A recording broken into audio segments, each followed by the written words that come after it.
क्या हुआ जब रावण की पत्नी मंदोदरी आई भगवान श्री राम को मारने? आखिर भगवान श्री राम ने क्या किया? दोस्तों, आप देख रहे हैं भक्ति मन। तो चलिए करते हैं ज्ञान की बातें। वीडियो में आगे बढ़ने से पहले हमारे चैनल को सब्सक्राइब अवश्य करें और बेल आइकन दबाना न भूलें। रामायण में हमने हमेशा भगवान श्री राम, माता सीता, राम रावण के बीच युद्ध और हनुमान जी के लंका दहन सहित अन्य कहानियां सुनी हैं, लेकिन शायद ही हमने रामायण में एक अहम पात्र मंदोदरी के बारे में बताया गया है, जो कि भगवान श्री राम को मारने आई थी। तो आखिर क्या हुआ जब रावण की पत्नी भगवान श्री राम को मारने के लिए उनके सामने आकर खड़ी हो गई? आखिर क्यों रावण की मृत्यु के बदला मंदोदरी श्री राम से लेना चाहती थी? क्या मंदोदरी श्री राम को अधर्मी समझकर श्राप दिया था? आखिर क्या है इसके पीछे की कहानी? इस वीडियो को अंत तक अवश्य देखें।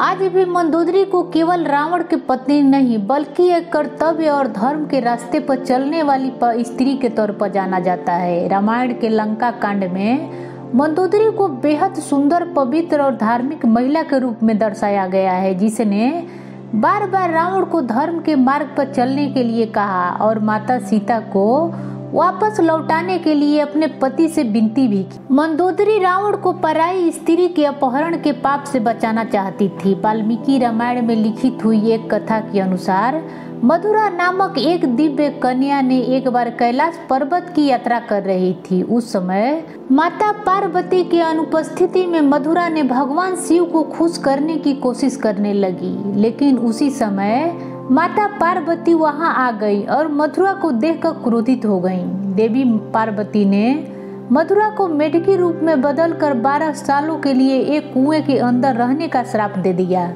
मथुरा के श्राप को सुनकर महादेव ने देवी पार्वती से इस श्राप को कम करने का अनुरोध किया, लेकिन माता पार्वती ने कहा कि वो अपना श्राप वापस नहीं ले सकती हैं, लेकिन वचन देती हैं कि मथुरा को 12 साल बाद अपने असली रूप में आ जाएगी। उस समय असुरों के राजा मायासुर और उसकी पत्नी हेमा के 2 पुत्र थे, जिनका नाम मायावी और दंड था, लेकिन उनकी एक पुत्री की चाह थी और पुत्री के चाह के लिए उन्होंने कठोर तपस्या करने का फैसला किया। जब वे दोनों कैलाश पर्वत पर तपस्या कर रहे थे, तब इसी बीच मथुरा का 12 सालों का कठोर तपस्या समाप्त होने वाली थी।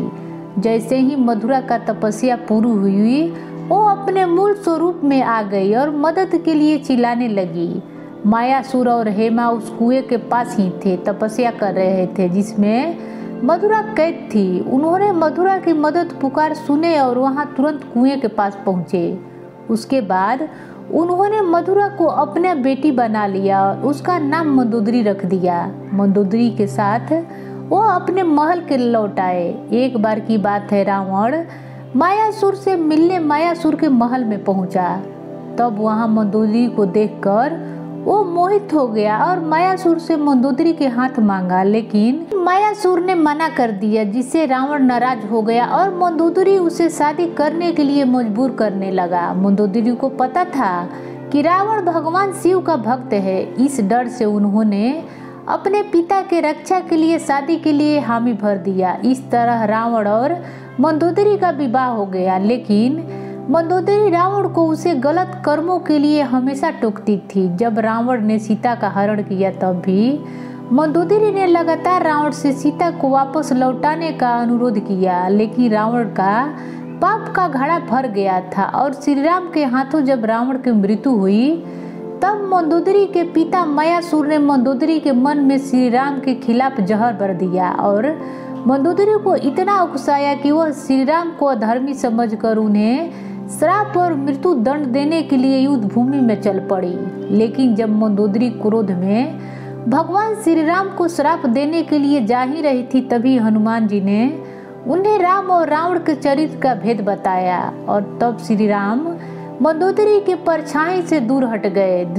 और जब श्री राम मंदोदरी के परछाई से भी दूर हटकर दृष्टि उठाना देखना उचित नहीं समझा, तब मंदोदरी को समझ में आ गया कि वास्तव में श्री राम मर्यादा पुरुषोत्तम है, जो धर्म के रास्ते पर चल रहे हैं। जहां एक तरफ रावण पराई स्त्री के हरण करके उसे जबरदस्ती शादी करना चाहता था, वही श्री राम पराई स्त्री के छाया का स्पर्श भी नहीं कर सकते।